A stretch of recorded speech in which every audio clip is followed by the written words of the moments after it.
Okay, let's unpack this deep dive. Stranger Things, the final season. The anticipation is just, well, it's through the roof, isn't it? Absolutely. And we've got a good stack of sources here, lots of fan talk, official bits, mainly from Reddit, you said, plus that confirmation from Digital Spy. Exactly. So the mission today really is to sift through all that noise. We want to pull out the key bits, the confirmed stuff, the big theories. Yeah, figure out what the fans are really buzzing about as we head towards the end. Piece together what we actually know versus what people are guessing for season 5. All right, get ready, because this is where it gets really interesting. We're diving straight in, using these discussions, these details from the sources, to map out season 5. Let's do it. So first thing, timeline and setting. Digital Spy confirmed it, right? We're picking up in the autumn of 1987. That's the one. Which puts us, what, about 18 months after the end of season 4? The finale was March 86. So, yeah, pretty big time jump. Makes sense, I guess, with the actors getting older. But here's the bit that's got fans talking, based on those photos. Season 4 ended, I mean, it looks like the apocalypse hit Hawkins. Yeah. Gates open, town wrecked, people leaving. Right, total devastation. But then these pictures surface, and the kids are seemingly back at Hawkins High. Like, it's just another school day. How does that work? Yeah, that contrast is like the big discussion point in the sources. So many theories flying around. One popular one is maybe Vecna is still pulling strings, got everyone in some kind of trance. Like a Hawkins Matrix. Whoa! Yeah, or maybe it's, just bleaker. Maybe it's just the system keeps going. Apocalypse happens Tuesday, you're back at your desk Wednesday. That almost feels disturbingly real, actually. Very 80s. Uh-huh. Or maybe the school isn't really a school right now. Maybe it's repurposed, like a shelter or a command center for what's left of the town. Okay, that makes some sense, too. And then there's the thought, maybe those final shots of season 4 were, dialed up for drama. Maybe the immediate damage wasn't quite that widespread. It's wild how much one detail can stir up. And speaking of time jump markers, Holly Wheeler comes up a lot in the sources. Oh, yeah. The actress is clearly older in the photos, which points firmly to that 18-month jump. Or maybe a recast, but either way, it really grounds that passage of time visually. Seeing a little kid suddenly look older does drive it home, yeah. Definitely. It's a clear sign that time has definitely passed. Okay, let's talk threats. The big bad, end of season 4, Vecna kind of won, opened the gates, but it got hurt pretty bad. What are the sources saying about the main danger this season? Well, Vecna's obviously still major, but a lot of the talk, the hints, point towards something bigger. There's this recurring phrase like a darkness more powerful and deadly than before. Ooh, okay. So maybe not just Vecna. That's the speculation. Could it be the Mind Flayer, like in its final form, maybe even physical, or maybe something totally new, something beyond Vecna that he just sort of let in? So Vecna was the key, but not the final lock, maybe? That's how a lot of fans are reading it, yeah. I mean, Vecna vanished, right, but Will feels him. He's still here, but hurt. And his look, is he going to be all messed up? It's debated. Some photos seem to show him looking, well, like Vecna, which fuels theories about illusions, or maybe we're seeing him in someone's mind. But others are hoping for physical changes, like maybe he's missing an arm. The Hand of Vecna reference from D&D. Exactly. That'd be very on brand. And there's also this cool, kind of scary theory. What if Vecna tries to blend in? Goes back to his Henry Creel look. Oh, walk among them while the town's vulnerable. Creepy. Super creepy. And one specific theory connects that to a rumored episode title, The Vanishing of Blank Wheeler. The idea is he might target Holly. Seeing her looking distressed in some pictures just adds fuel to that fire. Yikes. Okay, and what's this about a dragon? People are connecting dots, right? Yeah. Aurora and Akizer, Will's painting. Yeah, that's some deep dive analysis right there. Linking the sound, the painting, and then digging into D&D for stuff like the Thessal Hydra. It fits the show's pattern, pulling D&D monsters into the Upside Down. Definitely feels like something they do. Okay, let's shift to the characters.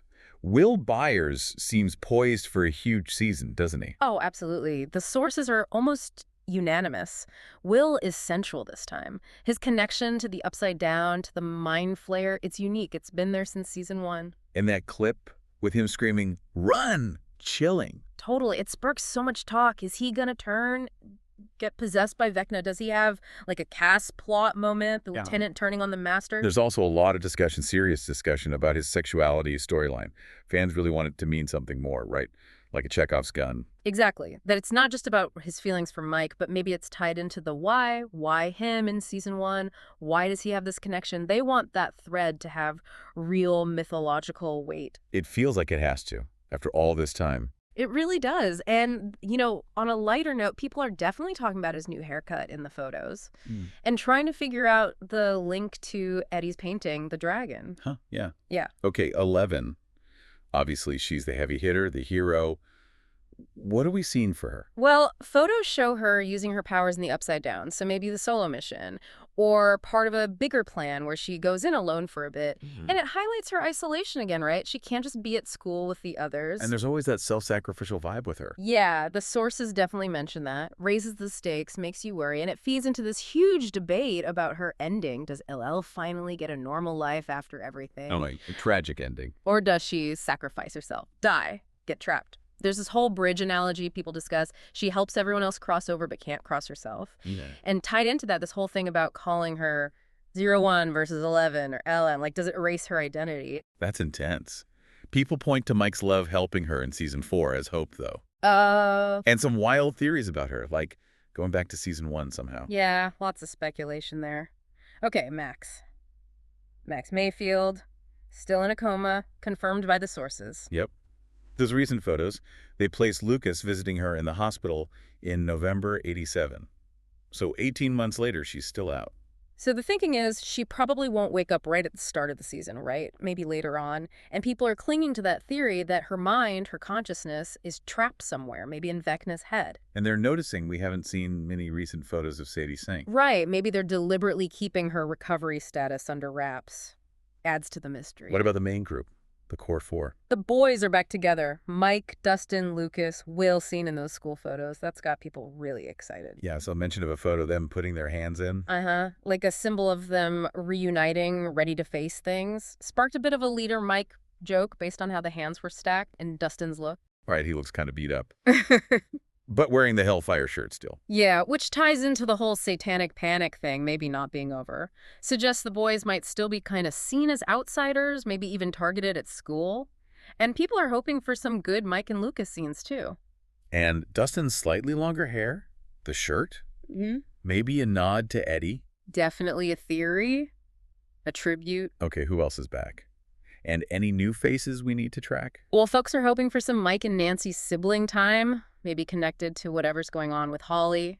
Steve is back, of course. And getting punched again, apparently. Some things never change. Seems like it. Jonathan's role, there's hope it'll be more impactful after, the California storyline got some criticism in season 4. Which brings us to the triangle. Steve, Nancy, Jonathan.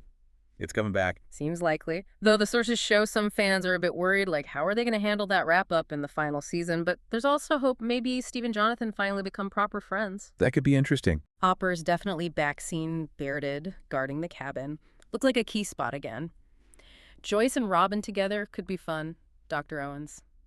Maybe he returned. Even with the military maybe not wanting him around. Yeah, like, his knowledge is too valuable, even if he's controversial. Operation Paperclip style. And Colonel Sullivan might pop up again, too. And the big casting news. Linda Hamilton. What's the main theory there? Overwhelmingly military. Someone involved in the Hawkins quarantine, maybe running the cover-up. Seems like a strong possibility. There was also someone new seen with Erica. Yeah, maybe named Derek. Yeah. The general feeling is probably a minor character, maybe for some comedy with Erica, but likely not joining the main fight in a big way. And finally, that teaser with Billy and Eddie flashes. What's the read on that? Mostly seen as reinforcing their impact, the trauma of their deaths.